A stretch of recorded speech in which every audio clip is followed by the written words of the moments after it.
para falar dos cursos, pelo menos de 2 dos cursos da academia, que são os 2 com os quais eu estou diretamente envolvido. Então, um dos cursos fala da rezar hoje porque alternativas espirituais no judaísmo. É o primeiro curso da Academia Judaica falando sobre a liturgia, sobre a reza, para a gente conhecer mais e poder se conectar sabendo, e poder criticar sabendo, e poder inovar sabendo. E é um curso em 4 aulas, dadas pelos rabinos da CIB. Já teve a primeira aula com o rabino Ruben, que falou de teologias. E ontem a gente teve a segunda aula que eu dei, e a gente falou dos incômodos, que às vezes o texto tradicional gera, e de alternativas, e onde não tem incômodos.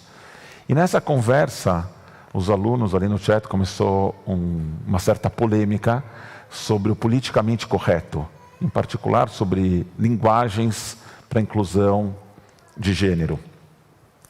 E eu mencionei que o Yedid Nefesh que a gente canta, ele trata Deus no masculino, mas que no original ele é no feminino. Aí eu pedi para o Eskenazi, a versão que o Eskenazi cantou hoje estava no feminino. A versão que está no Sidur está no masculino, mas a versão que a gente cantou, que o Eskenazi cantou, está no feminino. E é uma versão de correção para inclusão de gênero, o politicamente correto é o inverso. O gênero dominante mudando o texto para garantir que ele seja ainda mais incluído do que ele sempre é. O texto que era no feminino para ser no masculino. E hoje, a Angelina Maris, nossa querida voluntária, me mandou uma mensagem que ela estava lendo a Parashá dessa semana. E na Parashá dessa semana tem a discussão, tem um episódio de Sodoma e Gomorra, tem a famosa discussão de Abraão com Deus. E Deus fala, vou destruir a cidade. E Abraão fala assim, Halila, né, longe de você. E aí começa a falar, Halila Lechá, né, longe de você no masculino, e faz todo um discurso e termina com Halila Lach. Então, longe de você no feminino. Né, se a gente acredita que o divino não tem gênero, não tem por que a gente sempre usar o masculino. Isso começa já na Torá. Já na Torá, nem sempre a gente se refere ao divino no masculino. Então, esse é o meu comentário para encorajar vocês a se inscreverem para esse primeiro curso da Academia Judaica. Rezar hoje porque Alternativas Espirituais do Judaísmo é um curso em 4 sessões, já foram 2, mas como tudo é online, está gravado.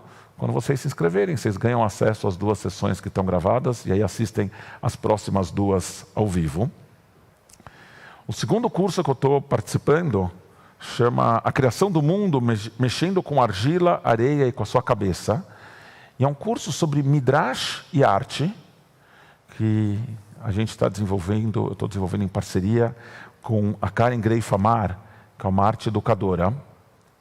E são aulas em que metade da aula a gente lê Midrashim sobre uma Parashá, e na outra metade da aula a gente faz um projeto artístico em resposta a esses Midrashim que a gente leu.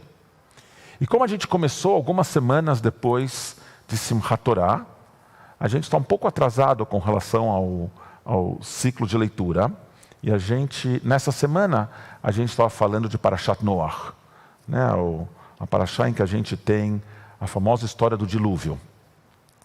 Entre os Midrashim que a gente leu, teve um que falava que antes de Deus criar esse mundo, Deus criou vários outros mundos. E Deus criou, se decepcionou e destruiu.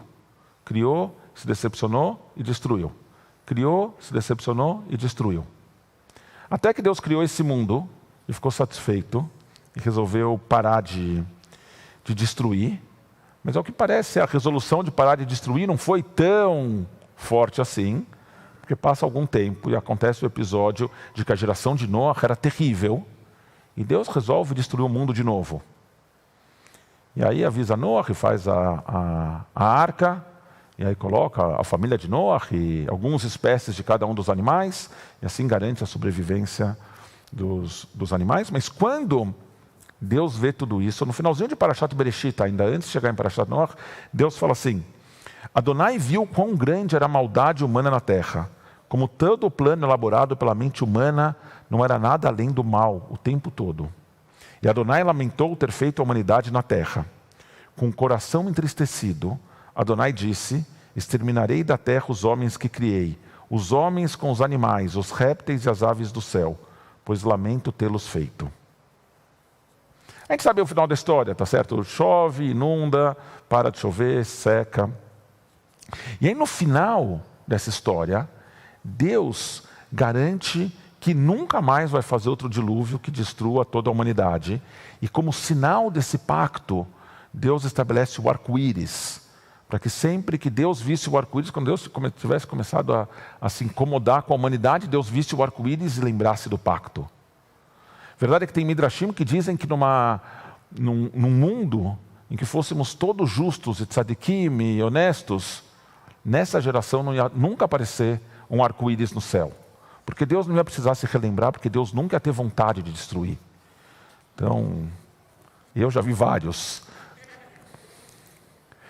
Eu fico pensando na história de Noah, né? Estou trazendo a história de Noah aqui, porque eu fico pensando nela quando eu leio a Parashá dessa semana, Vayera. Em particular, o comecinho da história de Sodoma e Gomorra, quando Deus se dá conta de que tem alguma coisa errada acontecendo nessas cidades.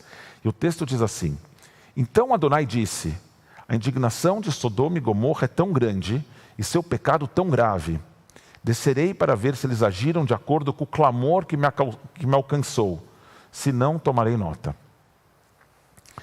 Apesar da decisão simbolizada pelo arco-íris, Deus decide, depois do debate com Abraão, destruir as duas cidades, ainda que dessa vez não fosse a destruição do mundo todo, fosse só a destruição dessas duas cidades.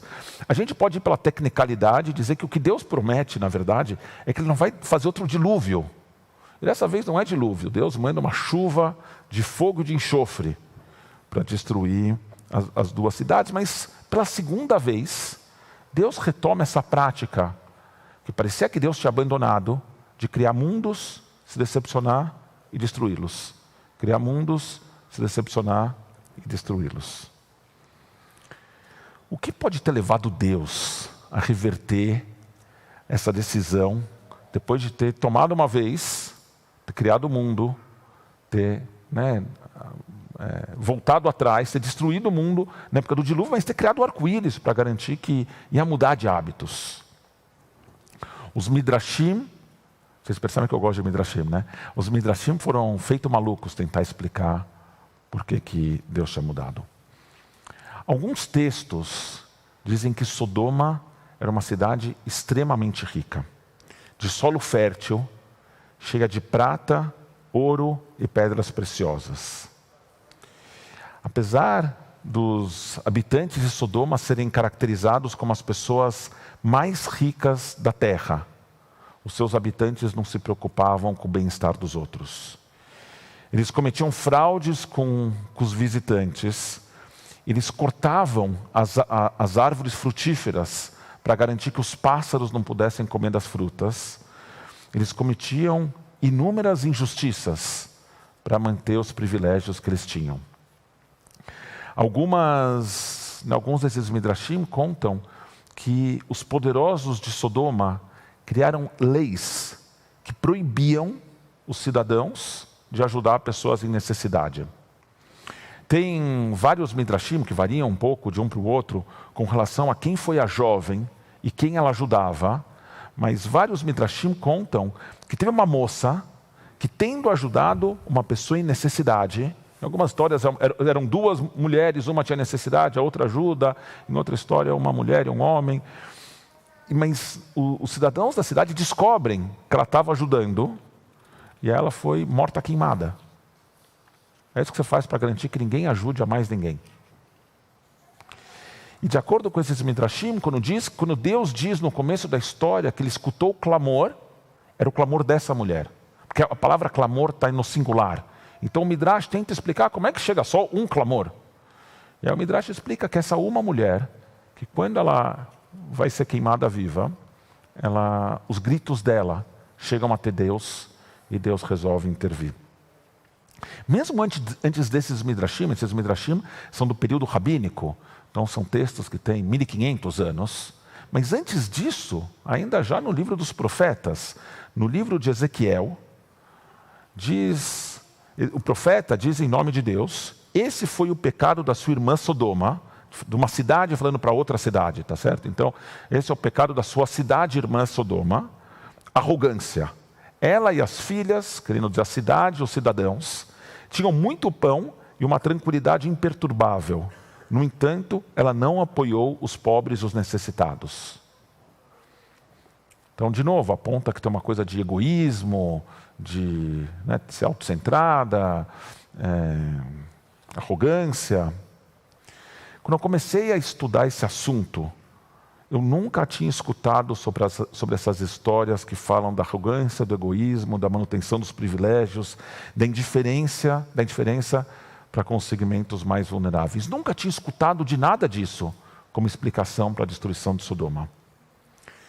E essas são histórias que falam de uma tendência humana que, na maioria das vezes, a gente tem de se preocupar só com os nossos próprios desejos, com as nossas próprias necessidades, sem considerar quem mais é afetado pelas nossas ações. Quando a gente consegue ser a melhor versão de nós mesmos, é quando a gente consegue reconhecer esses impulsos, e ao reconhecê-los, a gente consegue amenizá-los. Em outras situações, a gente simplesmente se entrega, se rende, e somos completamente dominados por esses instintos, e a gente se transforma na pior versão de nós mesmos.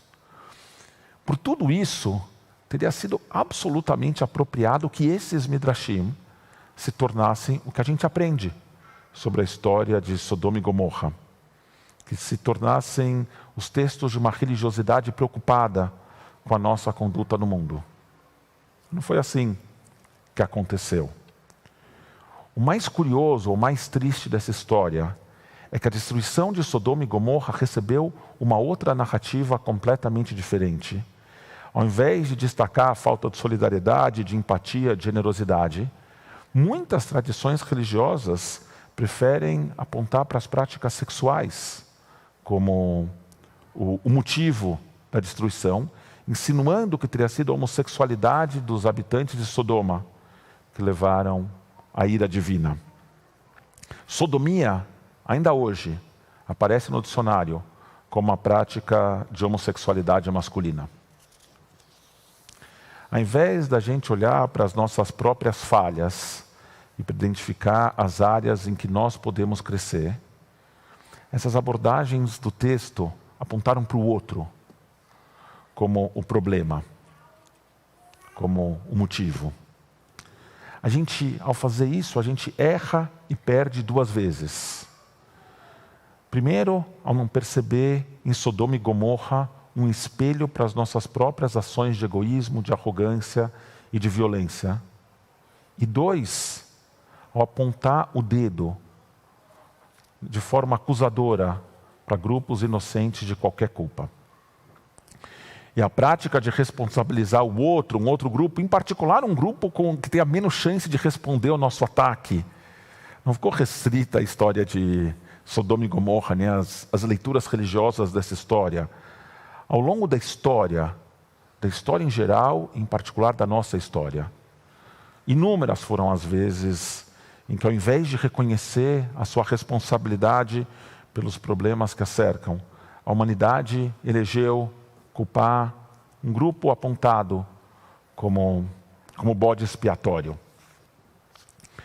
Então essa é a nossa reflexão para hoje, que a gente possa olhar para a história de Sodoma e Gomorra com coragem, de verdade, como se fosse um espelho, que a gente possa aprender essas lições, que a gente procure os nossos fantasmas e os resolvamos, olhando mais para dentro e apontando menos o dedo para o primeiro que passar. Shabbat Shalom.